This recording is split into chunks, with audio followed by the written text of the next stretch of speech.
안녕하세요. 팟캐스트 청취자 여러분, 그리고 구독자 여러분. 미래를 고민하는 사람들, 넥스트 패러다임의 최원선입니다. 이번 시간에도 지난 두 주와 마찬가지로 기후위기라는 대주제 안에서 또 다른 이야기를 나눠보려고 합니다. 먼저 시작하기 앞서 두 분 인사 부탁드릴게요. 안녕하십니까, 정글림입니다. 안녕하세요, 고유민입니다. 오늘 저희가 얘기 나눠볼 주제는 전기차와 자율주행입니다. 앞서 살펴봤던 그 여러 가지 기후위기 원인 중 정말 중요한 부분 중 하나죠. 수송 부분에서의 온실가스 배출량을 획기적으로 줄여줄 수 있는 전기차 같은 경우는 이미 우리 일상에 깊숙이 들어와 있고 주변에 이제 전기차 가지신 분들도 참 많더라고요.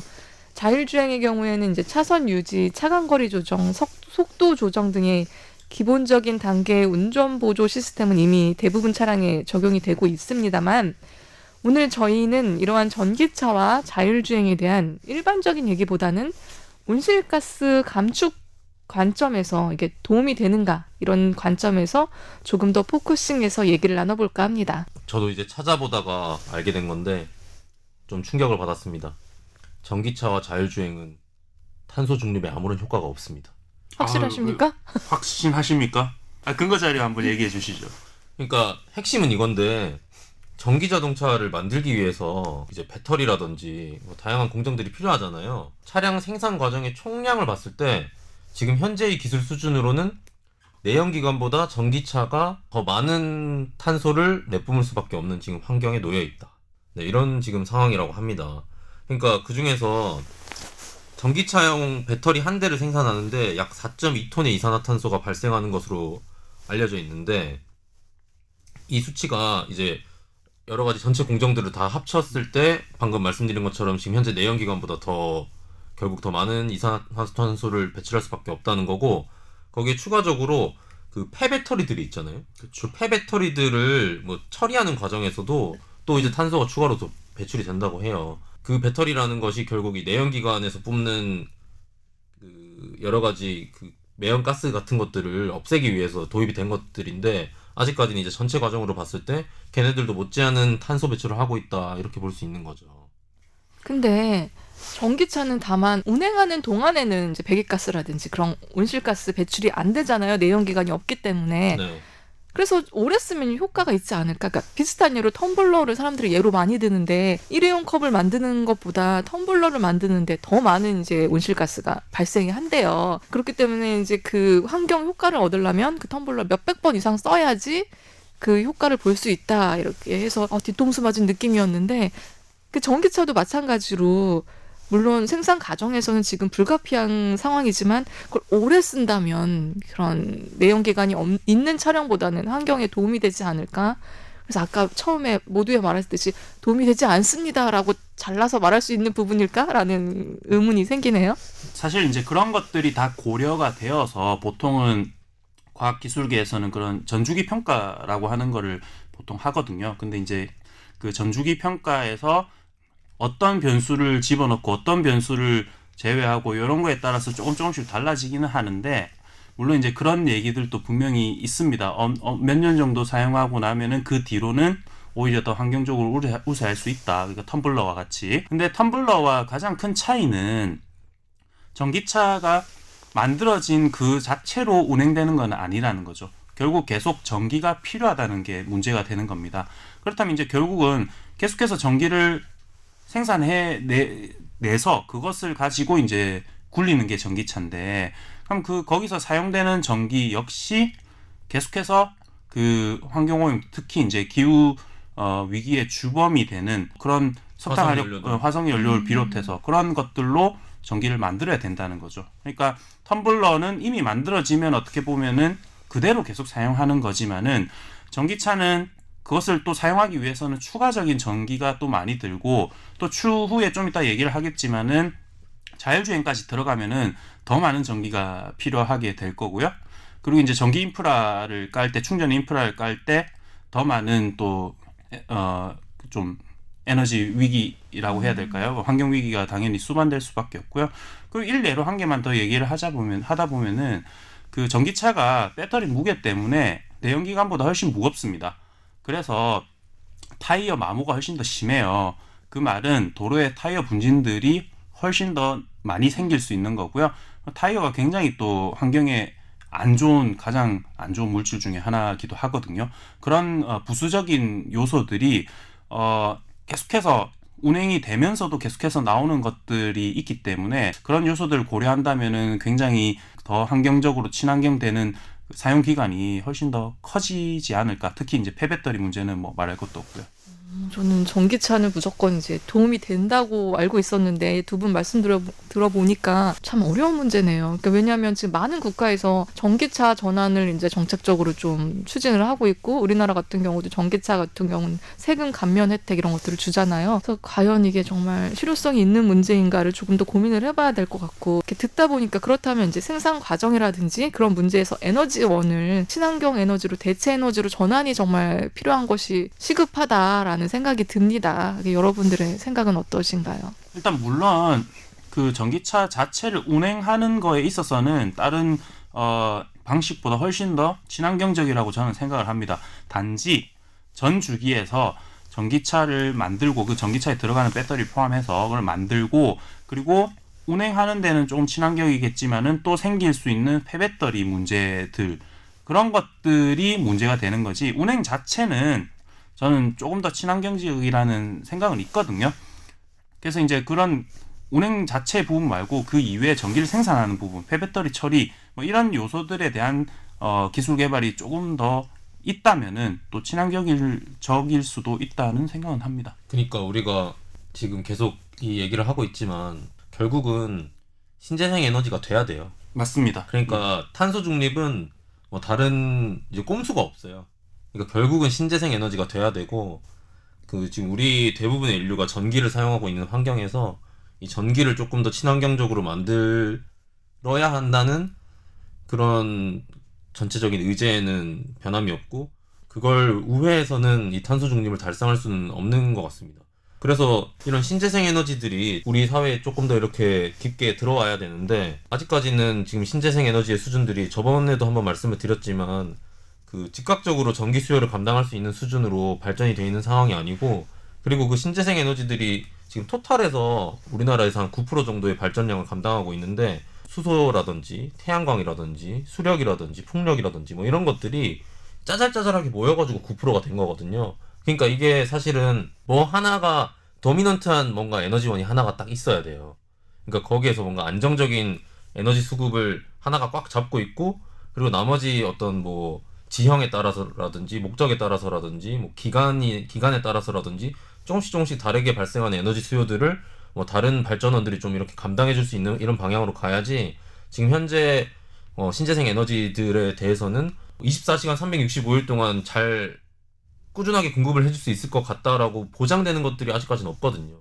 그래서 그런 부분들이 뭐 좀 리스크라고 느껴지고 결국 전기차의 경우도 그런 부분들이 갑자기 함께 선행이 돼야 이 전기차도 정말 친환경 차가 될 거라고 생각하고 근데 전기차가 나아가야 할 방향이면은 틀림이 없죠. 틀림이 없습니다. 네. 예. 무조건 환경에 도움이 되는 기술인 것은 틀림이 없습니다만 그런 이제 생산 과정에서 나타나는 뭐 전기의 공급이라든지 배터리 자체의 뭐 그 재료적인 문제들 뭐 이런 것들 때문에 아직까지는 실제적으로 딱 들여다봤을 때는 엄청나게 효과가 있는 상황은 아니다. 이런 식으로 정리를 할 수 있을 것 같습니다. 그러니까 정리해보자면 전기차로 전환은 반드시 필요하나 현재 기준으로서는 온실가스 감축 효과가 그렇게 크진 않다라는 의견이신 거죠? 아까 모두 굉장히 강력하게 말씀을 하셔갖고 효과가 없다 그렇게 얘기를 하셔서 네, 이렇게 정리하도록 하겠습니다. 사실 저는 전기차로의 전체 전환도 있을 수 있겠지만은 현재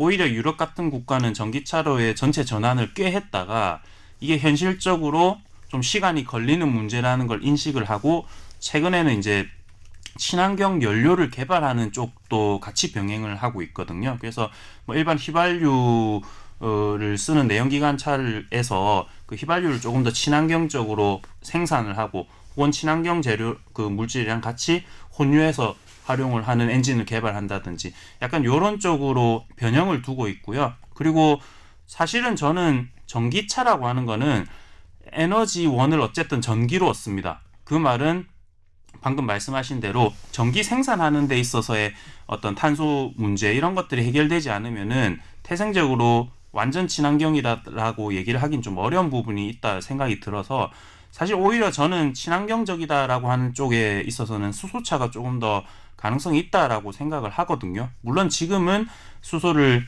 화력 발전에 생기는 부생 수소를 활용하기 때문에 전혀 친환경적이진 않습니다. 하지만 이제 계속해서 수전해라고 하죠. 물분해라든지 이런 친환경적으로 수소를 생산하는 기술들도 많이 개발되고 있기 때문에 수소차 그리고 클린 친환경 내연기관차 그리고 전기차 이 세 가지 종류의 컨셉의 차들이 같이 이제 공유를 해서 뭐 나라나 지역마다 조금 더 가능성 높은 그런 것들이 조금 더 이제 비율 조절을 해가면서 향후 모빌리티 시장이 재편되면 좋을 것 같습니다. 제가 얘기를 듣다가 좀 이거는 좀 여담인데 그러니까 지금 이런 신재생 에너지라든지 탄소 중립이라든지 이런 것들에 대해서 캐치프레이즈 같은 것들이 너무 약간 선언적이에요. 그러니까 사실 이게 굉장히 이과스러운 얘기를 좀 하자면 결국에 에너지는 태양 에너지 하나밖에 없거든요. 맞습니다. 예, 그러니까 그렇죠. 결국 태양 에너지에서 예, 예. 가져온 걸 식물들이 그렇죠. 저장하고 예, 예. 그걸 동물이 먹고 그게 이렇게 계속 돌고 도는 건데 그러면 우리가 저번 방송 때 우리 그린님께서 한번 말씀해 주신 것처럼 석유를 통해서 얻는 에너지원을 대체를 하려면 결국에는 어떻게든 뭔가의 탄소를 가지고 있는 애를 통해서부터 뭔가 에너지를 얻어야 돼요.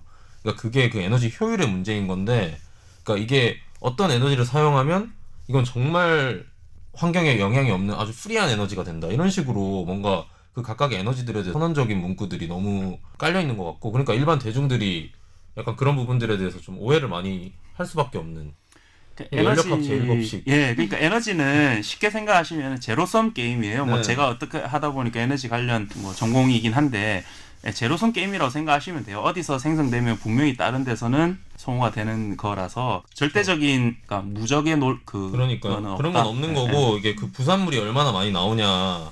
그러니까 그 전체 총량의 탄소의 양은 똑같은데 그 중에 CO2랑 메탄으로 얼마나 나오느냐. 그게 이제 결국에 문제이긴 한 거죠. 그럼 이런 전기차에 이어서 요즘에 좀 자동차에서 많이 장착되고 이야기되고 있는 자율주행 차량들이 많잖아요. 자율주행이 이제 온실가스 감축 효과가 있다, 없다 이런 얘기가 또 많이 있는데 두 분께서는 자율주행 차량이 온실가스 감축 효과가 있을까요? 그리고 이런 뭐 장단점이라고 해야 하나? 그런 기술적 과제 등이 뭐가 있을지 한번 생각해 보시겠어요? 사실 1차적으로 앞에서 제가 언급드린 대로 친환경 내연기관, 수소차, 전기차 얘기를 드렸는데 사실 자율주행과 결부시켜서 생각해 보면은 그런 면에서는 전기차가 가장 향후에 친환경적이 될 수 있는 요소가 또 있다라는 생각이 드는 게 이게 자율주행이랑 엮이다 보면은 아무래도 이제 절대적인 차량 개수가 줄어들 가능성도 분명히 있거든요.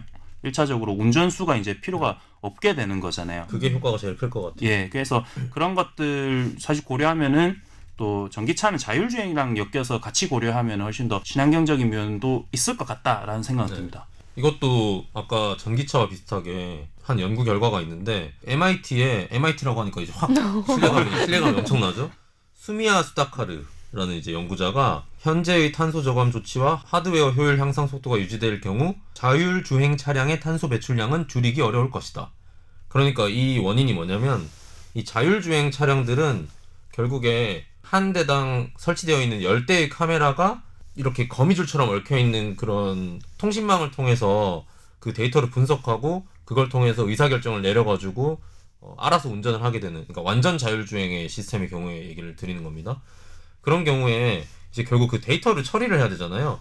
그러니까 이 자율주행 차량 10억 대가 운행이 될 경우에 약 21.6 곱하기 10의 18승계의 추론이 이뤄지는데 이는 전 세계 페이스북 데이터 처리 센터에 처리하는 양과 맞먹는다. 그러니까 페이스북이 하나 더 있는 거예요. 자율주행이 딱 하게 되면. 그러니까 데이터 센터가 그만큼 더 필요하다는 거고 그 데이터 센터가 잡아먹는 전기가 결국은 탄소 배출량을 자율주행 차량에서 교통 효율화를 통해서 줄여주는 양에 비해서는 훨씬 더 많은 양의 탄소를 배출하게 될 것이다 라는 그런 의견인데 이거는 조금 좀 생각을 해봐야 될 부분인 것 같긴 해요. 이 지금 대수가 현재 자율주행이 아닌 경우에 뭔가 저희 교통 혼잡이 굉장히 많잖아요. 그렇죠. 그러니까 차들이 도로 위에 쓸데없이 머무르는 그런 기관들도 많고 한데 일단 다른 연구에 따르면 그 자율주행차가 지금 현재의 전체 차량 수의 80%를 대체하게 될 경우에 그 교통 용량이라고 표현을 하던데 그런 것들이 이제 현재의 190.5% 그러니까 단순하게 생각하면 지금보다 도로 위의 차량이 절반으로 줄어들 수도 있다는 그런 얘기인 거고 그리고 여기에다가 만약에 자율주행이 된다면 당연하게도 얘가 이제 철도와 같은 역할을 할 수도 있는 거거든요. 그렇죠. 그러니까 버스와 철도의 가장 큰 차이점이